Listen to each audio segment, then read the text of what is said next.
ঘোষের মন মোহিনী বিনোদিনী রায় রে বাজার করতে যাচ্ছি। বাজার থেকে এসে আপনাদেরকে দেখাবো যে কী কী নিয়ে আসছি। চলুন যাই বাজারের দিকে, চলে যাই। বাজার মাছে কিলা ফাল্লা পাচ্ছে,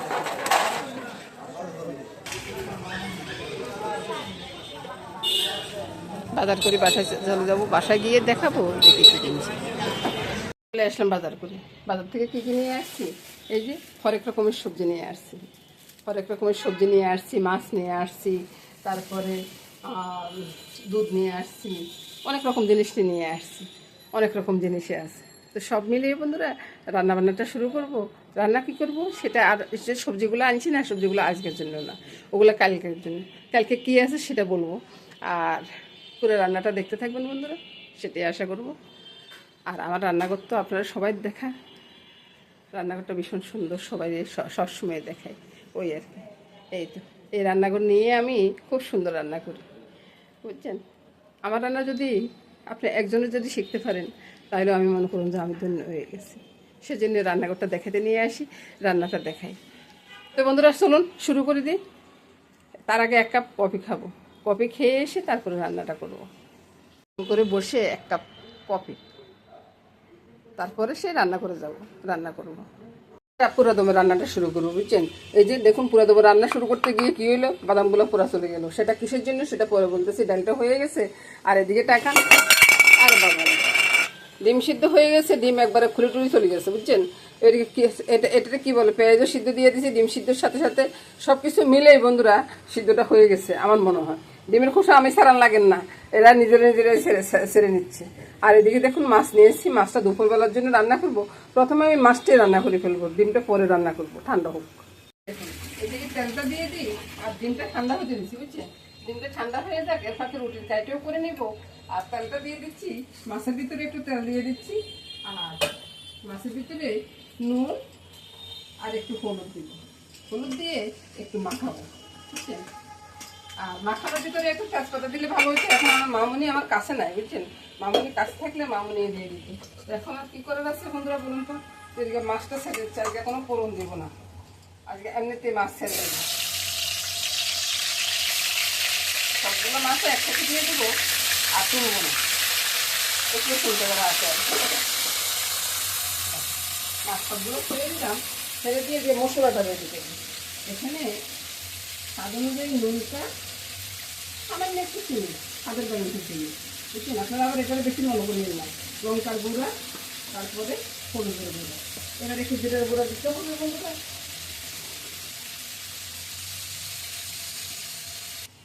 নুন, হলুদ, লঙ্কা আর একটু জিরার গুঁড়া দিয়ে দিলাম, সামান্য একটু চিনি দিলাম। এগুলাকে জল দিয়ে গুলে নিই। চুলার আঁচটা তো কম করে দিয়ে মাছটা ঢাকা দিয়ে রাখছি। এখন মাছটা কষানো হয়ে গেছে, বুঝছেন। দেখুন এবারে আমি কি করব, চুলার আঁচটা বাড়িয়ে দেবো। বাড়িয়ে দিয়ে এই যে গোলা মশলাটা দিয়ে দিলাম। এটা দিয়ে কষানো হোক, ঝোলটা কিন্তু পরে দেব। আমার এসে একটু ঢাকা দেবো।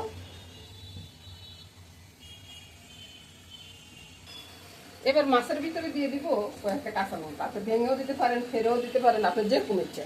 আর একটু কষানো হোক। এবার কষানোটা হয়ে গেছে, ধনিয়া পাতা সমেত জলটা ছেড়ে দিলাম। কত সহজ একটা রান্না করলাম ভাই। আপনারা যারা ব্যাচেলার থাকেন বা যারা হোস্টেল থাকেন, তারা এইভাবে রান্নাটা করে নিতে পারেন। সুন্দর একটা রান্না, খেতেও অনেক মজা, আর চটজলদি হয়েও যাবে, তাই না। এই যে গুলিয়ে দিলাম। এবার ঢাকা দিয়ে রাখবো, নামাবার পরে আপনাদেরকে দেখাবো। বন্ধুরা মাছের ঝোলটা হয়ে গেছে, দারুণ একটা সেন্ট বেরোচ্ছে। শীতের দিন ধনিয়া পাতা দিলাম তো, সেজন্য আর কি দারুণ সেন্ট বেরোচ্ছে। এই মাছের ঝোলটা হলে 1 থালা ভাত অনায়াসে খাওয়া যাবে, বুঝছেন বন্ধুরা। আর আপনারা যারা ব্যাচেলার থাকেন না, দারুণ স্বাদের রান্না এটা। একবারে এক তরকারি দিয়ে আপনারা ভাত খেয়ে উঠতে পারেন। এবার বলুন তো তরকারিটা কেমন হলো। আর ঠান্ডা হওয়ার পরে অসাধারণ একটা তরকারি হবে, অসাধারণ, দারুণ হয়েছে না। এবার রান্না করবো ডিম। আরে ভাই ডিমেটা কি বলছি যে ভেঙে যেতে দেখেন না, ডিম একটা ডিম ভেঙে তেড়ে একবারে চতরপতর হয়ে গেছে। পেঁয়াজটাও সিদ্ধ করে নিয়েছি, ডিমের সাথে রসুনও সিদ্ধ করে নিয়েছি, আর কাজু বাদাম ভেজে নিয়েছি। তো এটাকে আগে ব্লেন্ড করে নিয়ে তেলটা দিয়ে দিচ্ছি, বুঝছেন। আপনাদেরকে দেখেনি আর কি, না দেখালে কি ছিল ভাই, তেল তো তেলে হয়, তাই না।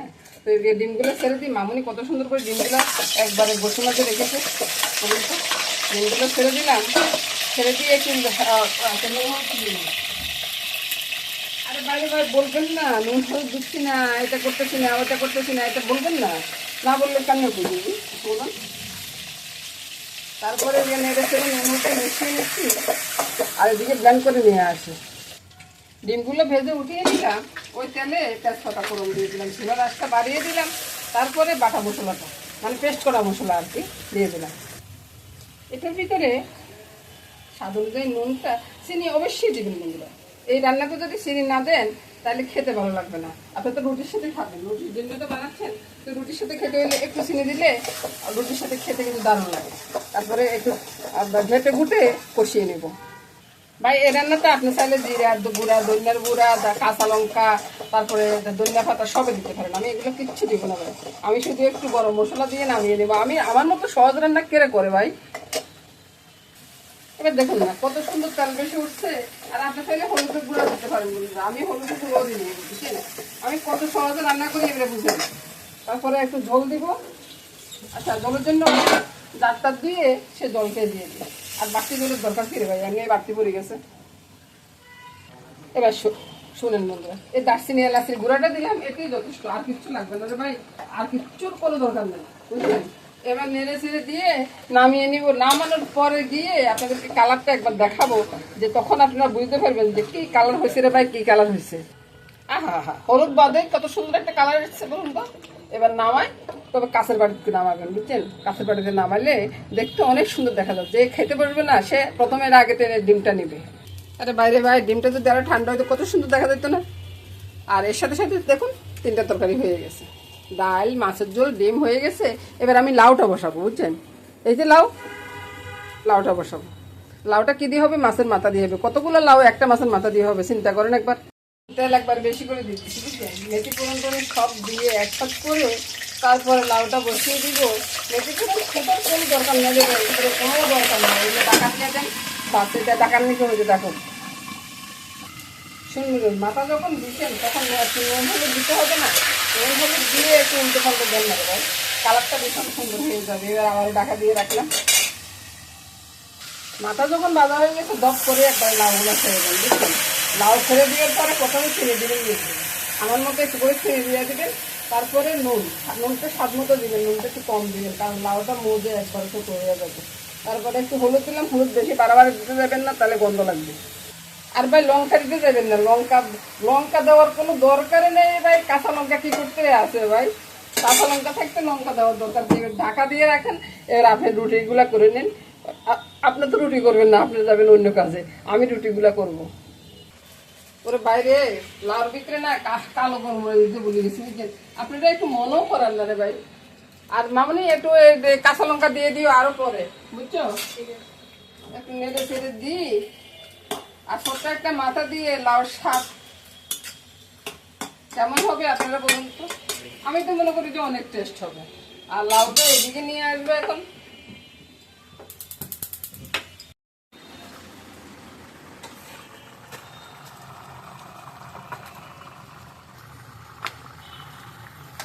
চিন্তা করেন, মামনি এনে কাঁচা লঙ্কাটা দিয়ে দিল, কিন্তু আপনাদেরকে দেখায়।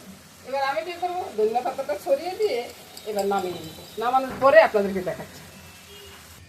এবার দেখুন তো বন্ধুরা, লাউ তরকারি নামানোর পরে কত সুন্দর একটা রান্না হয়েছে না? অনেক সুন্দর। এই যে আপনাদেরকে দেখাচ্ছি বড় মাছটা আজকে বাজার থেকে নিয়ে আসছি, একবার জ্যান্ত মাছ। দারুণ হবে, দারুণ টেস্টি মাছ হবে। তো আজকের মতো এখানে রান্নাবান্নাটা শেষ করে দিলাম বন্ধুরা। আগামী দিন আবার দেখা হবে বন্ধুরা। টাটা, গুড বাই বলে আজকের মতো এখানে বিদায় নেব।